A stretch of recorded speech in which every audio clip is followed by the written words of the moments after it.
So I can't find time to draw. My first point is this really the problem? Because if it's not, then this video probably isn't going to provide the real answers that are needed. Is the fact that I can't find the time to draw really the reason why I'm not making time to draw? It is really common to have something creative in us that part of us desperately wants to do, and another part of us is desperately afraid of doing for all sorts of reasons. And whatever these reasons are, that's why I'm not making time to draw. And if they're the problem for me, then they're the things I probably need to have some understanding of so that I can tackle them head on. And I have another video on that. The older we get, it's not that uncommon to have wanted to do something creative and not actually got around to doing it. As many people have, I did art in high school. But once I left high school, it was hard for all sorts of reasons to do much at all. And really in my 20s, and then certainly in my 30s and 40s, I did no art whatsoever. But I still thought about it every day of my life. And from my experience, 50 is a really good age if I haven't started before then. So whatever age you're at now, it's not too late. And at the end of the video, I'll tell you what it was that absolutely kick-started me into finally getting around to drawing. My first point is this: get the support of the people around you, whether it's a partner, whether it's your parents, kids, small or older, work colleagues, friends. It doesn't mean you have to show them your work, but let them know that drawing or whatever art or creative activity you want to do is part of your life and you're trying to make time to do it. Let it be a natural part of who you are and your relationship with them. If you'd picked up, say, fishing, then you doubtless mention it in conversation. Let it be the same thing. An integrated part of your life. This next point is I need to get rid of unnecessary, unhelpful, and probably untrue expectations I've had about what it would mean to make time for my art.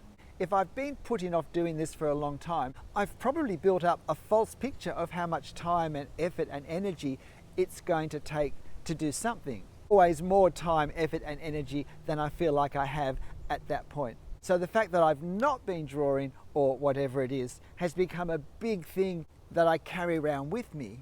And because it's become a big thing, it feels like it's going to take a huge amount of work and effort to make it happen. And this is just not true. And as soon as I start actually doing some drawing or art in some way, I'll realize this. So it's always the right time to start. The next point is going to sound like the exact opposite, but maybe I haven't valued my creative urges enough. Maybe I felt they're not very practical, there's so much for me to do, they're just not important enough. I need to earn money, I need to pay the bills, I have responsibilities to other people and to my work. It can be really discouraging because it can feel like everyone and everything else will always be more important than my having a chance to explore my art.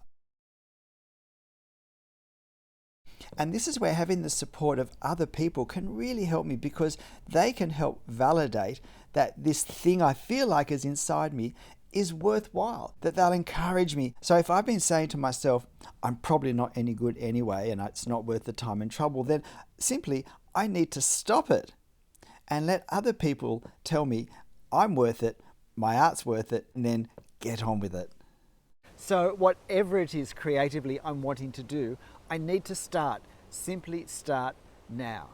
And a short, regular time is probably the best way to go. If I'm drawing, 15 minutes is a great time to do a drawing in. A little bit of time pressure stops us becoming too precious or too perfectionistic with our line work.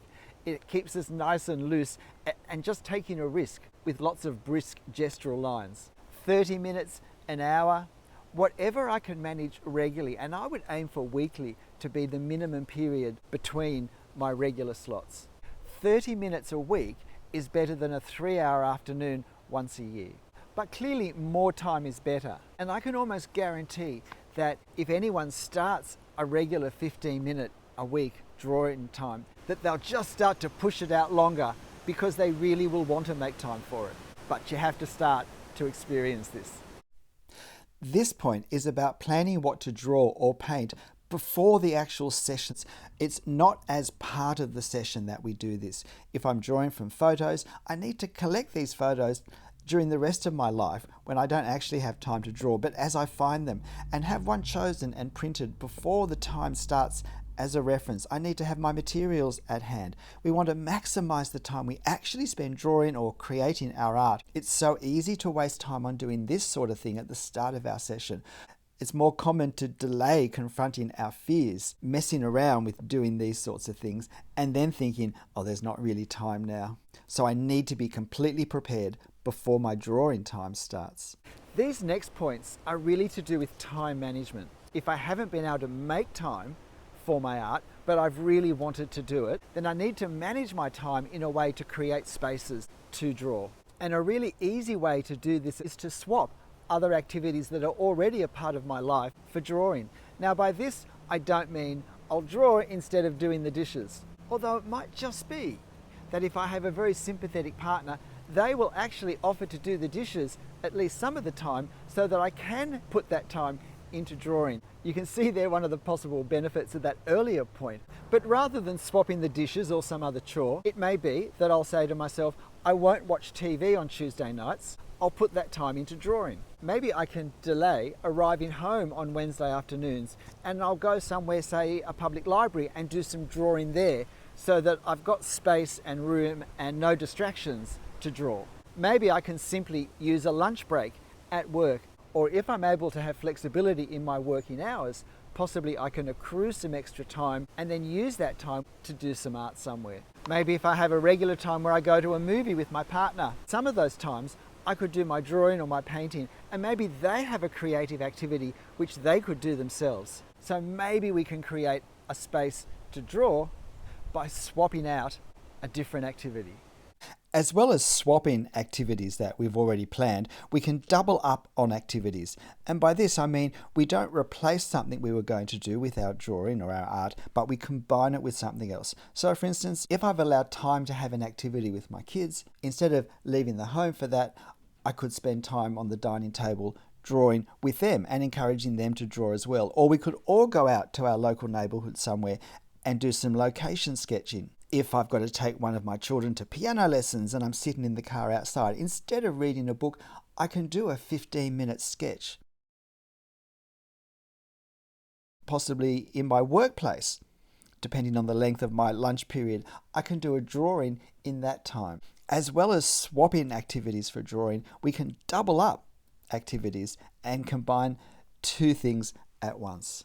This one is so simple you'll want to miss it, but put it on the calendar. And certainly if you still have an actual physical calendar on the kitchen wall, write on it on the days and the times where you want to be drawing, so that the people you share that space with, they know. They can encourage you, they can give you room, they can go out.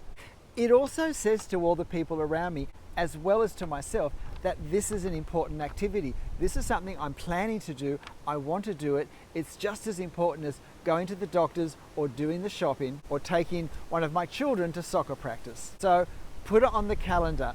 And if that is just a virtual calendar on my iPhone, then still put it there, even if I'm the only person to see it, because I'm probably the person who most needs to understand that this is a worthwhile activity that I'm doing. And this next point is repeat all of the above. See, part of the reason I haven't done this before is because I haven't felt that my art worth doing this, making time to do it, compared with everything and everyone else in my life. But once I start, I'll become very aware of the joy that giving expression to my creativity brings me, and I'll be finding ways to create more time in my schedule, and I won't need persuading to continue. And this next tip may seem odd coming from someone with over 200 how to draw videos, but this point is don't substitute watching YouTube videos or looking at how to draw books or magazines or scrolling through the work of other artists on Instagram or looking at their websites for actually drawing yourself. All of those things can be worthwhile to do, but none of them should be done in my drawing time. I have to work hard to preserve that time to actually have my pencil or my pen or my brush on my paper or my canvas or whatever it is creatively I'm engaging with. My drawing time is actually drawing from start to finish. So we'll just quickly finish this drawing and then I'll tell you what woke me up and started me finally on my drawing journey. So what was it that shook me out of 30 years of not doing any art? Well, my eldest child, when they finished high school, through their art major piece, won a year's scholarship at Sydney's oldest art school. And I was incredibly jealous. Of course, I was delighted that they had the opportunity, but I was so incredibly wanting myself to have that opportunity that it made me think, Stephen, if you're reacting this strongly, what are you doing? If it's this important to you, make the time. If you don't think it's important enough to make the time to overcome whatever's in yourself as well as in your life around you to do something about this, then no one else will. And there's no one to blame except yourself. And it was such an overwhelming feeling that I so wished I had that chance to draw, that I thought, I need to do something. I need to make a start. The way around a very busy time of my life with my work and my family was to stop at a local college on the way home and do a 4-hour introduction to drawing course one night a week. By not going home and not getting entangled in all the things that would happen when I was at home, it was possible to do. And of course, I had the support of my wife and my children. And that's what made it possible for me to start doing my art. So don't make the mistake of thinking, oh look, I'll probably have more time later. That may be true, it may not. If there's something in me creative that's wanting to come out, I need to make the time now. I think what I realized at 50 through this experience was that just as I had done nothing for 30 years, I actually could spend the rest of my life doing nothing about my art unless I actually changed something and did something. So fortunately, I was able to do that 3-hour week course.